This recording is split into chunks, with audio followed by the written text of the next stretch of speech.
Hi friends, அஸ்ஸலாமு அலைக்கும். 6 வயசு குழந்தைகள்லேருந்து 60 வயசு பெரியவங்க வரைக்கும் ஹெல்த்தாக சாப்பிடக்கூடிய உளுந்தங்கஞ்சி தான் எப்படி ரெடி பண்ண போகிறோன்னு பார்க்கலாம். அதோட உளுந்த மாவும் எப்படி ப்ரிப்பேர் பண்ணுறதுன்னு பார்க்கலாம். நான் இன்றைக்கி 1/2 கிலோ வெள்ளை உளுந்து எடுத்திருக்கேன். இந்த காப்படி மெஷர்மெண்ட்டால் 2 சுண்டு போட்டிருக்கேன்.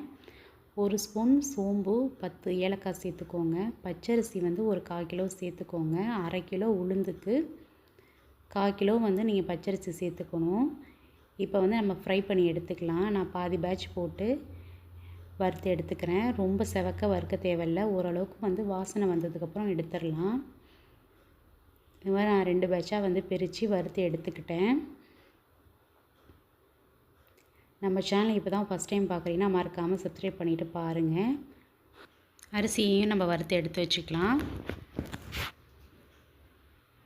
ரொம்ப ப்ரௌனாக வறுத்துடாதீங்க, ஓரளவு லேசாக வறுத்தா போதும். இப்போ இதையும் கொட்டி நல்லா ஆற வச்சுக்கலாம். நம்ம எடுத்து வச்சுருந்த சோம்பு ஏலக்காவை சேர்த்து அதையும் நல்லா ஃப்ரை பண்ணி எடுத்துக்கோங்க. வாசம் வந்ததுக்கப்புறம் இதையும் இதில் கொட்டி கலந்து விட்டுருங்க. நான் மிஷினில் கொடுத்து அரைச்சிட்டு வந்துட்டேன். நீங்கள் மிக்சியில் அரைக்கிறதாலும் அரைச்சி எடுத்துக்கலாம். இப்போ இது கஞ்சி எப்படி ப்ரிப்பேர் பண்ணுறதுன்னு பார்க்கலாம். நான் 1/2 ஸ்பூன் மாவு எடுத்திருக்கேன். தேவையான அளவு உப்பு, கொஞ்சமாக வெந்நீர் ஊற்றி இந்த மாதிரி கரைச்சிக்கோங்க. விஸ்கு போட்டு நல்லா கரைச்சி எடுத்துக்கோங்க. ஏஜ் அட்டன் பண்ண பிள்ளைங்க பெரியவங்களுக்கெலாம் ரொம்ப யூஸ்ஃபுல்லான கஞ்சி இது. டக்குன்னு காலையில் இந்த மாவை போட்டு ப்ரிப்பேர் பண்ணி நீங்கள் கஞ்சியாக காய்ச்சியும் கொடுக்கலாம், களியாகவும் கிண்டி கொடுக்கலாம். ரொம்ப யூஸ்ஃபுல்லாக இருக்கும். இப்போ நல்லா வெந்துருச்சு.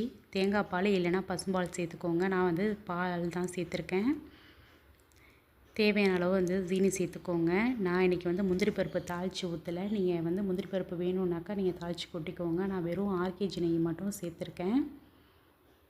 இந்த வீடியோ ரொம்ப யூஸ்ஃபுல்லாக இருந்துச்சுனாக்கா கண்டிப்பாக லைக் பண்ணி, ஷேர் பண்ணி, சப்ஸ்கிரைப் பண்ணுங்கள். தேங்க்ஸ் ஃபார் வாட்சிங். Thank you all. Bye. See you.